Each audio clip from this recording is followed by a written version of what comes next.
They started out sending to 9 nodes at a time, but through prune messages. So if I keep receiving a duplicate messages from you, for example, messages I've already received, I'm going to tell you, hey, stop sending me these messages. What you end up building out within your own local memory is you basically build out a, hey, for messages from these origins, so created by these origin nodes, I cannot send these messages to this set of nodes. Scraping Bits is brought to you by the following sponsors. MEV Protocol. Maximize your ETH staking value with MEV ETH, exclusively on MEV.io. And Composable. Execute any intent on any chain, coming soon to mantis.app. That's mantis.app. And Fastlane Labs, the only MEV and intent-centric team that has a daily deodorant application rate of over 68%. GM everyone, my name is Digachi, the host of Scraping Bits, and today I'm with Greg Cusack from Anza, GM. Hey, how's it going? Pretty good. How are you, sir? Excited, ready to go. Just for the people that don't know who you are you and what are you? Yeah, my name is Greg Cusack. I work at Anza, specifically on the Gossip protocol. My background, I joined on, or I guess Solana Labs at the time, about a year ago. I joined straight from my PhD at the University of Colorado, working on kind of distributed systems. And so transitioned that into working on the Validator. Hell yeah. So you basically, the start of your career outside of studying was literally just Solana. Yeah. Oh, wow. Interesting. Just jumped right in. Wow, okay. So what was that experience like at the Solana Foundation? What did you do? What did you learn?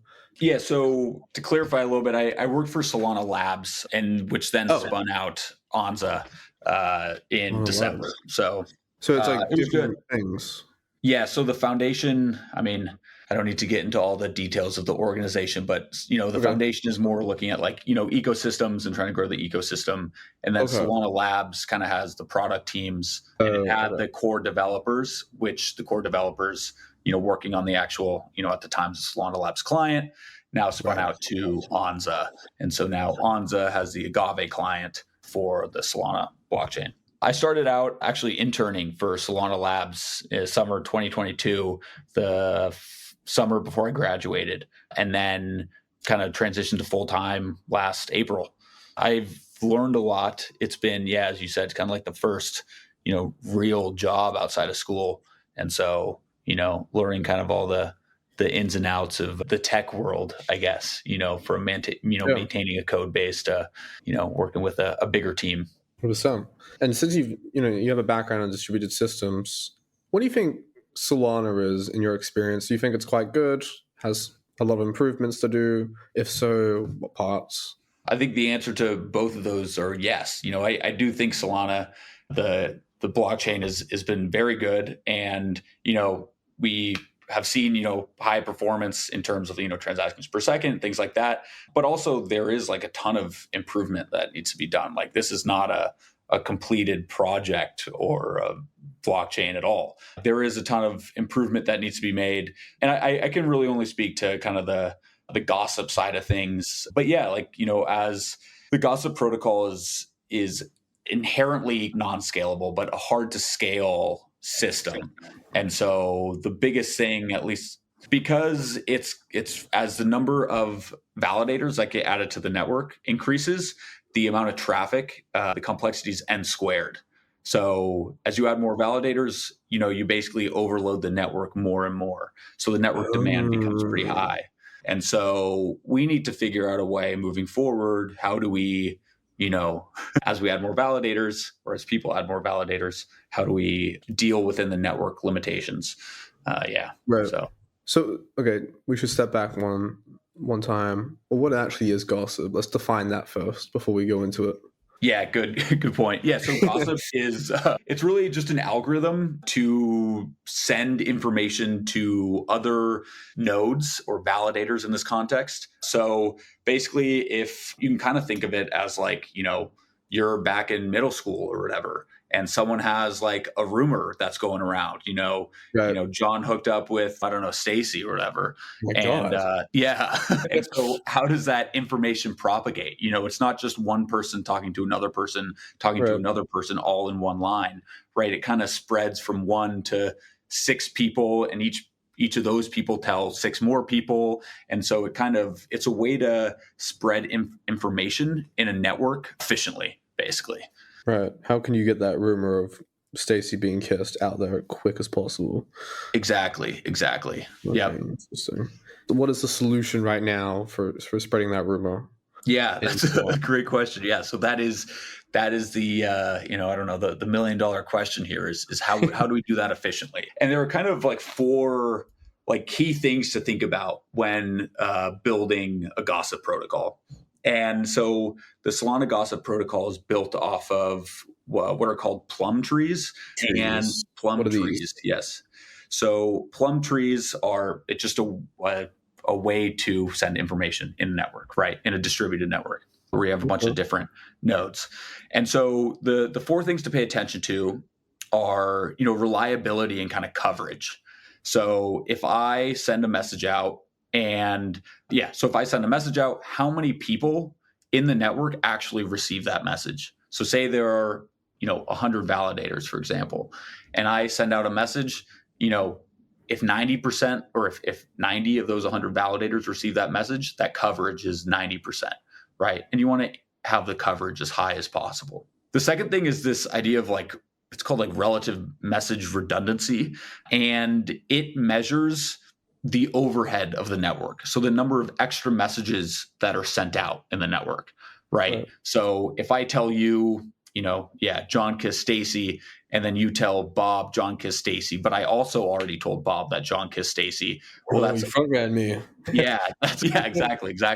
Then Bob's getting that message twice, but he doesn't need to hear it twice. He only needs to hear it once. Yeah, so you want to reduce the number of duplicate messages in the network. And how do you do that?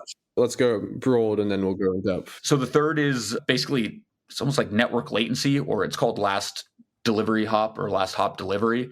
And it measures the number of hops from the sender, so the origin. So me sending, John kissed Stacy, and then counting the number of hops it takes to reach the last person to receive that message. So if you have, 100 people in a network and one person just telling the next person, then that, latency is, what is it going to be? 99 hops, right? And that's bad. So you want to reduce that as much as possible. Okay. And then, so like those 3, reliability, redundancy, and latency, are seen in all types of gossip protocols. Now, with a blockchain, you have to pay attention to adversaries. So that is not seen in a lot of other gossip protocols. Assume kind of everybody's cooperating. And so the last thing we want to pay attention to is we want to pay attention to stake, right? So in Solana, we treat higher stake nodes as more important because they should, I guess the idea is that if you're higher staked, you have more incentive to act nice, appropriately in the network, right? You have more to lose. And so we need to be thinking about stake as we design a gossip protocol as well. And how do you think of that, though? Because if you think about stake, then it becomes a capitalistic game of if I have a shit ton of money, I just win. Right. Yes. And that is a very good point. And I don't know. It depends how you think about it, because that really is how all these proof of stake networks, blockchains work now. It's like, if you do have more stake, you do have more say in the network. So there definitely is a trade-off there for sure. That's tough, because if you didn't do that, then you would just spin up a shit ton of nodes anyway. Right. So it's like applying economics as a constraint. Yeah, which is exactly. Fine, yes. Yeah, it's fine. But then you get to the point you're talking about where, so then the rich just get richer, basically. Something not richer, but have maybe more control. Yeah, I guess like if you think of governments, print money, but then you have like private corporations that also have a shit ton of money. and banks. I guess like at scale, then it would work because everyone has a lot of money. Right. I don't know. I haven't seen it yet, so I actually have no idea. I'm just theoretical right now. Yeah. It is a good philosophical question when it comes to how blockchains are designed today in the proof of stake area. An infrastructure provider owning everything at the end of the day. Right. Okay. So interesting. Okay, so we have adversaries. This is the thing that isn't seen commonly. And I think in blockchain specifically, it's very interesting because that's what people are. Everyone wants to game the system to get the money because, I mean, you can get a reward instantly in crypto. If you like hack someone in Web 2, you get the data and you have to sell the data on the dark web, and that doesn't go well. And so really you're not that rich. In crypto, you just get it instantly. So if you find a vulnerability, you just capitalize on it. Right. And there's always going to be that kind of adversarial mindset in any kind of environment. So what do we see now that's very adversarial in the Gossip protocol? I wouldn't say we're constantly seeing people being adversaries, but one of the examples would be, so if everybody had, the same say in a Gossip protocol. So if I was, and actually this has actually been a debate between On and or I shouldn't say a debate, but a talking point between On and some of the other clients out there like Firedancer and Syndica is, do we actually need stake to pay attention to build a Gossip protocol? And so ours is designed where if you are higher staked, you have more incentive to participate or to act appropriately. And so this means that if you're a higher stake node, the messages you send should go to other higher stake nodes, basically. And if you are a lower staked node, your messages, the way we've designed it, should kind of propagate more randomly, because they shouldn't just be sent to the highest stake nodes because they're maybe not as important because they are lower staked. And so that's kind of how we've designed it. But it is up for, debate moving forward. So, and what are the benefits of yours versus, why did you decide to take the route of agave? Is it agave? Yeah. Why did you take that route over the non-stake way? That's a good question. I don't know all the intricacies as to exactly why, but I think the idea is that if you are higher staked, you have more money to pay for more hardware. So you're able to basically handle a higher amount of traffic. So your validator should be able to, talk to other higher stake validators, I guess, more often and a lower stake validator. Maybe they don't have as much money, so they may not have as great hardware. So let's not send them as many messages because maybe they can't handle them quite as well. But I guess even if they do have a lot of money, they might not have the hardware, right? True. So how do you account for that? Because that's an obvious flaw. You mean in the sense that someone has money, but they don't pay for as good hardware? Yeah, maybe they split it across multiple validators instead of one big one. Yeah, I think that is a good point. Honestly, off the top of my head, I'm not sure I have a good answer for that. It's all right. Yeah. We're still in early days. We're trying to exactly. So, think of these. But that's something to think about, though. I'm sure there's probably some thought that went into that, but I don't know off the top of my head. Yeah. But there's the other three. One of them, redundancy. How do you stop, redundant? Yeah, how do you actually stop the redundant messages then? Yeah, so in an ideal world, you want no redundancy, right? You just want one message reaches everybody. The problem is that, if you do have adversarial actors, they could decide, well, anytime we receive a message, we're not going to send it to, other people downstream, right? And so this is, a form of an eclipse attack, right? So if I'm receiving messages from you and you just decide, hey, I'm not going to send them to Greg anymore, I don't even know that those messages exist. So I don't get them, right? So I don't know that I'm, being eclipsed. And so we do want some redundancy. I want to also have another path in which I am receiving messages from someone else. So there is a balance here between reducing the number of duplicate messages and adversarial resistance. And so what we do is, and so to back up like a little bit, like the gossip protocol in Solana has, or I guess in the Agave client has Right. 6 types of messages and 6 types of protocol messages. You have your ping and pong messages. So ping and pong messages are just messages I'm sending out to just make sure nodes are alive and actually responding and participating in the network. So if I send a ping to you and I get a pong back from you, I know that you're alive and participating. If I don't hear anything, if I send a ping to you and you don't respond, well, you're dead or you've left the network and I'm not going to send you any more messages, basically. So those are ping and pong. Then you have push messages, and push messages are, I'd say, the simplest form of message. Well, I guess maybe ping and pong are, but the simplest form of message, and any information I get, I'm just going to send it on. So this is, you want to run a gossip protocol on push messages. It's very low overhead. I get a message, I send it out to someone else. I get a message, I send it out to someone else. And then you have prune messages. And so this is the 4th type of message. A prune message is kind of how we balance that trade-off between reducing duplicates, but also maintaining some sort of redundancy to be more resistant to adversaries. And so a prune message just says, hey, you keep sending me messages, but I've already received them from someone else. So I'm going to tell you to stop sending me messages, if that makes sense. So that's the 4th type of message. And then the last 2 types of messages are pull requests and pull responses. So pull request is a type of message that says, hey, we send it out periodically and we say, hey, I'm going to reach out to some of the peers I know about, some of the other nodes in the network, and ask for information that I don't have. And now I don't know what I don't have. So I basically just say, hey, this is all the information I have. Will you guys respond to me with any information I don't have? So I send out what I do have. They respond with information I don't have.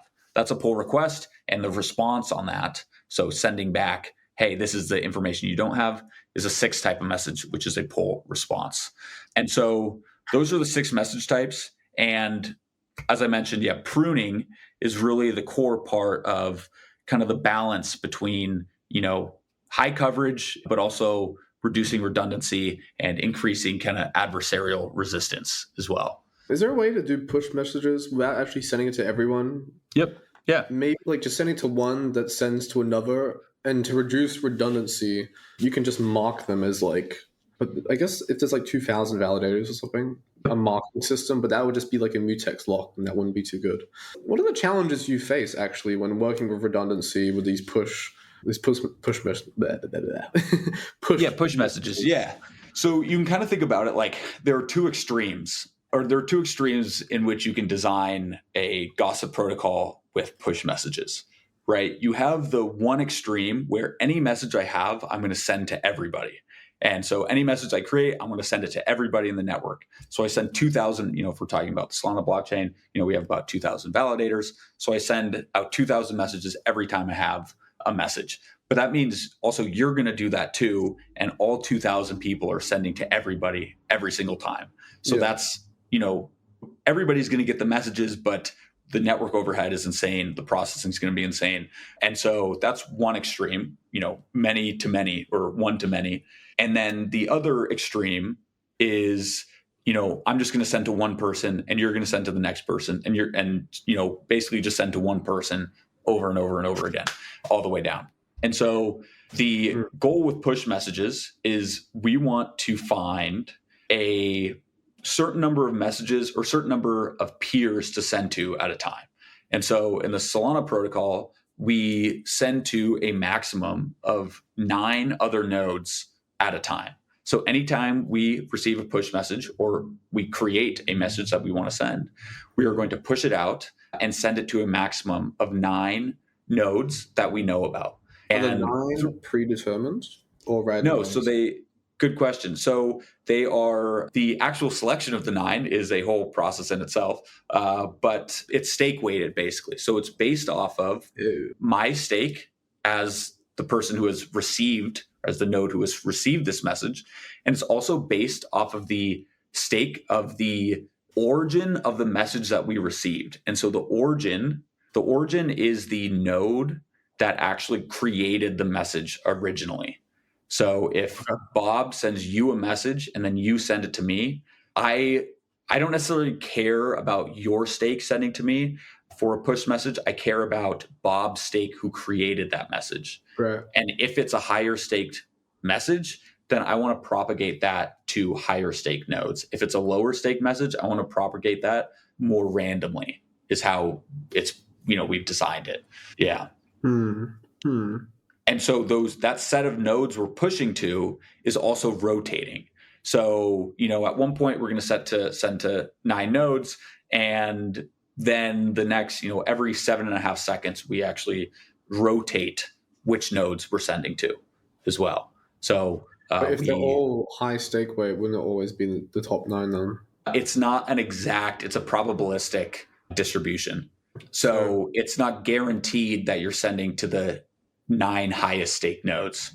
It's they just have a way higher chance, basically. Exactly. Yeah. And it's actually also based off of my own stake. So if I have low stake and I receive a high staked message, so a high staked message meaning origin of the node that created the message. So the stake of that node that created the message, if its stake is high, but I'm a low stake node and I receive that message, I'm going to send out the message more randomly.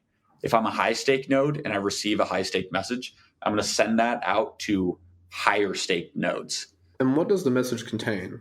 So the message contains one of 14 different application level messages or message types. So for example, votes. Votes are propagated 2 ways in Solana. One is through Turbine, which is a whole other network system. And the second way is through gossip. And so as you vote on things, you're going to propagate them out through gossip, and you're going to receive other people's votes, and you're going to also you're going to send them on via push to other nodes as well. So votes would be one of them. There are 14 different types. There's contact info. So contact info is just like, well, how do you even know who you're contacting, or like how do you even know who to reach out to? What are their IP addresses and things like that? And that's contact info. Since votes are from gossip and Turbine, how do you deal with conflicting votes? I honestly don't know. That's like that's maybe more on the consensus side of things. And I'm not as familiar with that. Yeah. Because that sounds to me like Jitto bundles and standalone transactions conflicting. Yeah. That could be. That's interesting. Are you heavy on the vote side at all? Or no, not really. Okay, that's fine. I think I just did one with SimpDigit. So whoever wants to go look at that, listen to that episode. Yeah, I should. Yeah, because I need to learn about it for sure. Yeah, vote's very interesting. Interesting. So would it also be, it's also transactions, right? The gossip? No. They're sent directly to to the validators. Yeah, to the validators, right. Right, and then votes are just passed along the gossip. So theoretically, if, let's say you were like competing with this validator and you got this vote and you were meant to pass it to some other ones, and let's say like the one you're meant to pass off to because you've calculated it is actually an enemy, enemy validator. If you're competing and you don't want to send it to them, can you just like not do that and then choose someone else and cause a redundant one? Is there actually any downsides to doing what's stopping someone from doing a redundancy on purpose? I mean, you mean like sending a redundancy as in like I send you a message I know you already have? Yeah, exactly. The downside is there's no reason for me to send it to you because I'm just using bandwidth. And if I already know you have it, I just wouldn't send it. Granted, you could try to... Go ahead. I thought you meant to do minimum 9, though. Oh, did I say minimum? I meant to say maximum. Oh, maximum. No, that's what I mean. Sorry. Okay. Maximum 9. Yeah. Oh, so you could do 0 theoretically. Yeah, right. And actually, if you actually look at the metrics, validator on average, so I don't know the median, but I actually think it's similar. The average number of nodes that a validator is sending to at once is about 2.5 to 3. I think it's 2.5 actually.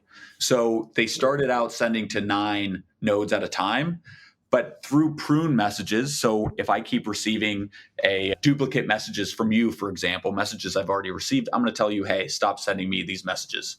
And so what you end up building out within your own, local memory is you basically build out hey, for messages from these origins, so created by these origin nodes, I cannot send these messages to, this set of nodes. So if you keep sending me duplicates, I'm going to send you a message back saying, hey, for Stop messaging messages, me. you stop messaging me for any message that has been created by origin, Bob, for example. Now you can still send me messages from origin, Sheila, but you should not send me messages from origin Bob. Is there any way I can make false messages and send them over? False in what way? Lie about a message and just send it over to like overload someone. Yeah, I mean, you can send a ton of messages to people, and as long as you're signing them, like they'll at least be looked at. Because imagine if you just have a shit ton of validators and you're doing 9 maximum. 9 maximum per slot, right? Okay. Oh no, sorry. No, it's not per slot. So this is independent of slots. It's you're sending to 9 every iteration of the gossip loop, which I believe is pretty sure it's every 7.5 seconds. Okay, so it's not crazy. Okay. Right. Okay, so what's the gossip loop then? So the gossip loop is basically read in all the messages you've received and then send out. So you're going to read in a bunch of messages, and so those messages could be pings or pongs. So they could be the response to pings you've sent out. They could be the pings themselves, and so now you have to then send a pong back. So this is more of the listen loop. You have to send the pongs back. You could receive a bunch of push messages. So now you have to read through those push messages and add the push messages or add the data in those push messages that you have not seen before into your what we call, a CRDS table, or cluster replicated data store. And so this is kind of the core table that sits within the gossip protocol that handles, these 14 different message types. So if we need to go get a vote, we can actually read from the table and get those votes that we've received via push or pull response, for example. So that would be part of the listen loop is, receiving push messages, adding them to our table on information we don't have. We also will send out, I guess that's not part of the listen loop, but we will end up sending out push messages, so forwarding them on. We will, receive pull requests and then respond and send pull responses in that loop as well. There's also another part of that loop is deciding who to prune. So based on the messages you've received, how do I decide which nodes I am willing to prune because they're sending duplicate messages to me? Can't nodes just, especially I guess if they're low stake, it wouldn't really matter if you're high stake. Right. It depends if they're running like an agave node or not, right? Actually identify if they're using a specific type of a client. That's a good question. I'm trying to think if there's where the actual client naming comes in. Don't know off the top of my head, but I would assume yes, but I can't say for certain. Because I'm just thinking if every validator is using a different client that acts differently in, let's say, the gossip, then for agave you would follow it. For not agave, you just wouldn't have to follow it, right? Like the gossip protocol. Yeah. Right. Yeah. So you have to implement the spec. So you have to implement those 6 message types, right? Ping, pong, push, prune, pull response, pull request. But you don't have to. Yeah, exactly. You could choose whatever. I mean, you could choose one. You could choose, we're not going to pay attention to stake at all, and we're just going to pick 6, peers to send to randomly. And I think that's actually what Syndica, they're working on a Zig client, and they've decided, we're just going to send out randomly. Why don't they just do a select, like predefined few ones then, and then switch them out when they're no longer pong back? You could do that. Now, the problem is okay, what if I have a set 6 I want to send to? If I die, how do we know that those 6 are still going to be receiving messages? And the 6 I'm sending to, one of those, any of those downstream ones, they also want to be receiving maybe other messages from other nodes because they don't know that I'm actually sending them valid data or withholding data from them. I have to send them signed data. So everything is signed, so they can check to make sure that whoever said they created this message actually created it. But you kind of have to think about these nodes, for this protocol, have to pay attention to kind of if nodes are, alive or dead, and if they're, adversarial or not. So we kind of want this constantly changing network of nodes or of, message paths, basically. Okay. How do you actually know if someone's being adversarial? Ooh, good question. So one, I guess kind of the easiest way is, the signature fails, the signature verification fails. So I can't send, a message to Bob saying it's from you, because Bob will just read the signature of the message and be like, well, these signatures don't match. So that obviously didn't come from Tagachi, basically. So that would be one way. Another way for gossip, how would you know if they're being adversarial? Oh yeah, one would be they don't listen to prune messages. So I send them a prune and they just keep sending me messages. Now, it depends how you define adversary, because they could just be a troll. Yeah, right. It could just be a troll. Exactly. So those would kind of be the two ways, spam. I mean, you could just spam, validators with messages. You could do that, so I don't know if there's a good way to tell from the gossip protocol level, what's, who's good and who's bad. Because it's just a propagation of votes, and what else can you propagate with the gossip stuff? So there's versions, node instances. So when you boot up, you create basically a new node instance. And so you send that out. There are other things like, restart heaviest fork. I'm going to be honest, I don't know what that is. But, there are 14 different message types. A lot of them actually at least 4 of them are deprecated at this point, but we still support them as of now. So I think the ones, at least from what I'm looking at, it looks like 10 are still being used. I wonder, what are the security implications of gossip protocols? How can one actually be a detriment to the network, but also try and take advantage for themselves to take profit or something? Yeah, so one way is you could try to partition the network. And so, this goes back to kind of an eclipse attack. If you can get a certain number of validators to basically prevent data from crossing, a specific partition. So, you get, 100 validators syncing there, voting on the main fork, but actually in reality, there are 1,900 other validators that are, running just fine. It is pretty hard to do due to the kind of ever-changing nature of the gossip protocol. So this is the idea of constantly rotating who you're pushing to, who you're pulling from, things like that. It is pretty hard to do that. The other one would be, as we talked kind of at the beginning, is these eclipse attacks, which is, related to partitioning. Those would be I think kind of the 1.5 ways to kind of act maliciously off the top of my head. Yeah. I feel like if you're doing an eclipse attack, why not send them just prunes instead of just nothing, or invalid, I guess, votes? Because a prune is the opposite direction. So if I just keep pushing invalid votes then instead of nothing.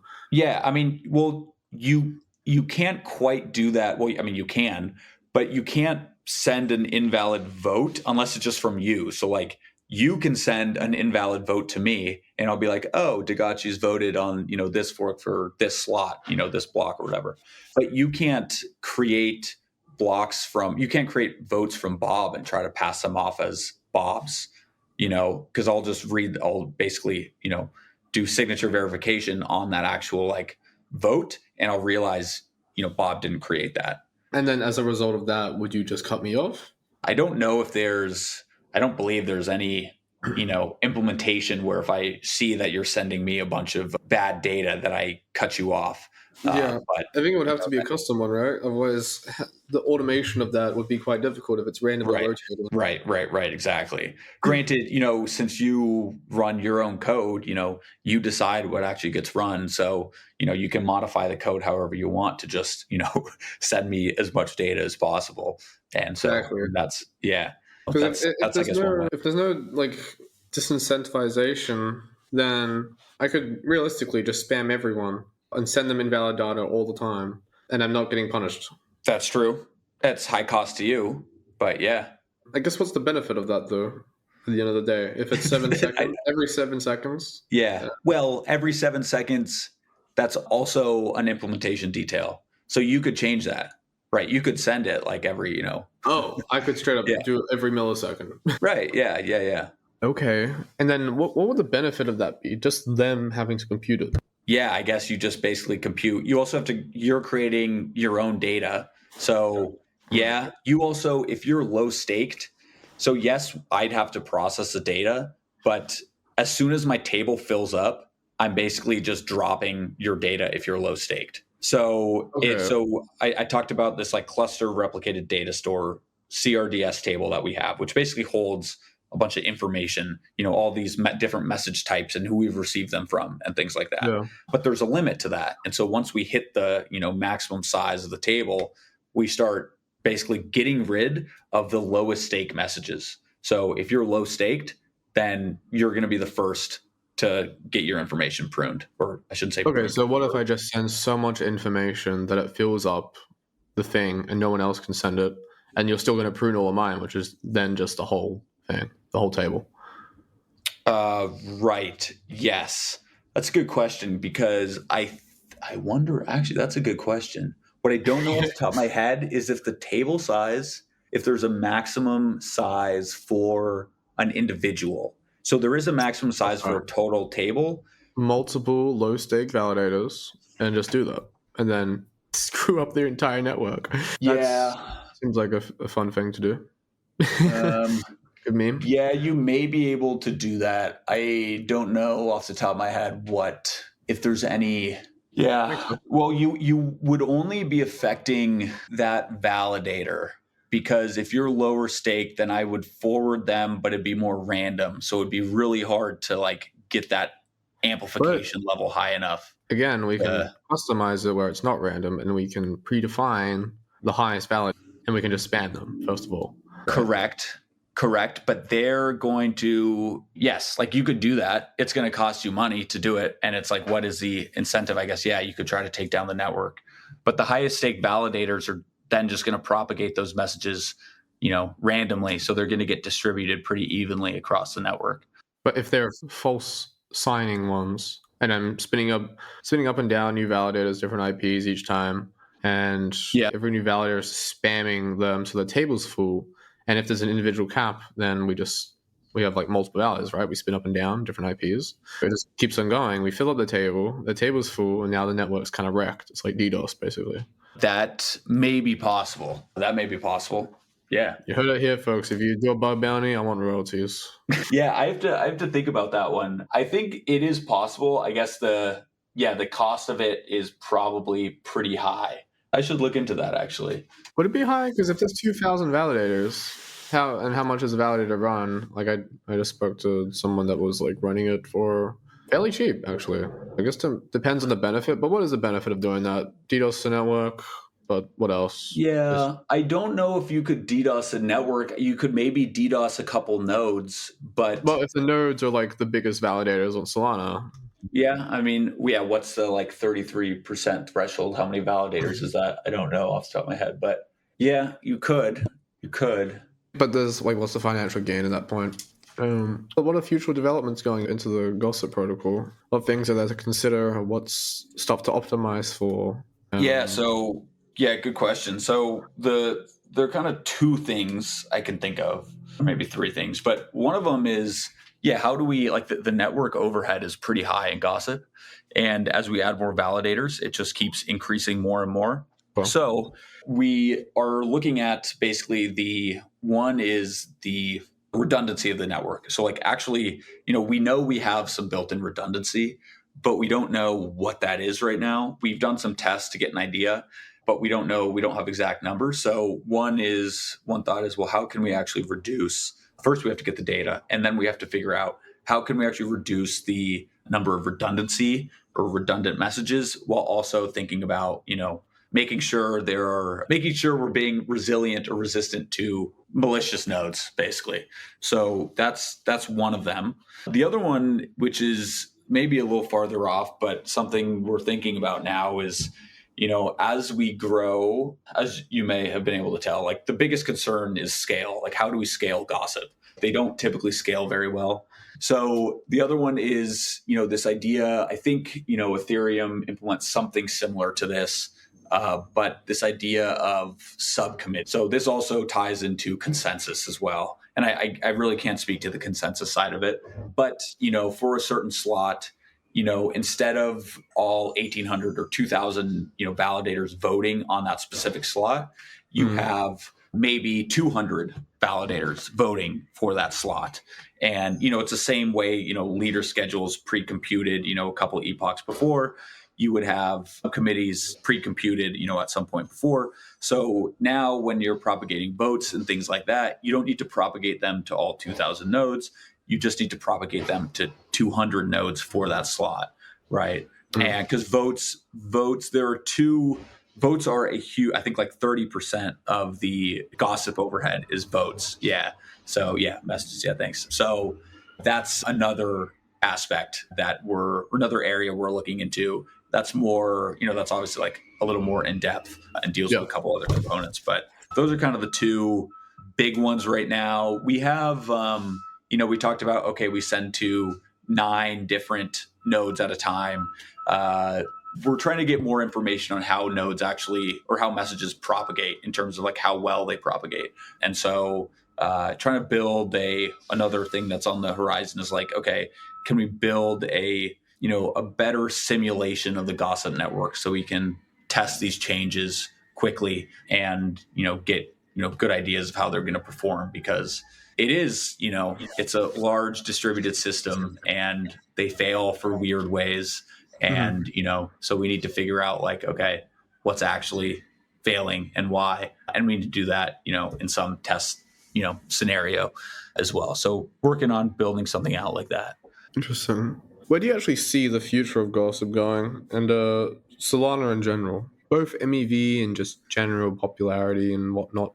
Yeah, I think for the gossip side of things, I think it's an interesting future for gossip. There are talks, there's some scuttlebutt about like, okay, well, do we even need gossip? Like, can we build a turbine-like algorithm to take the place of gossip? That is because the scaling limits of gossip are hard to get around.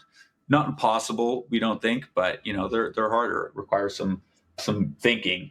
In terms of Solana in general, I mean, I don't know. Like I think it's been, I joined, Solana because I was dabbling in the crypto space, and I was a grad student, and it was the cheapest, fastest, blockchain out there. And so I was just using it because I couldn't afford to pay for, higher fees on other chains. So that was what kind of drew me to it. And I think like, as long as we can keep it that way, like, yeah, I think, the ecosystem is only going to grow, and, hopefully we get more, developers working on it. And I think the payment stuff is really exciting, being able to pay someone, across the world instantly.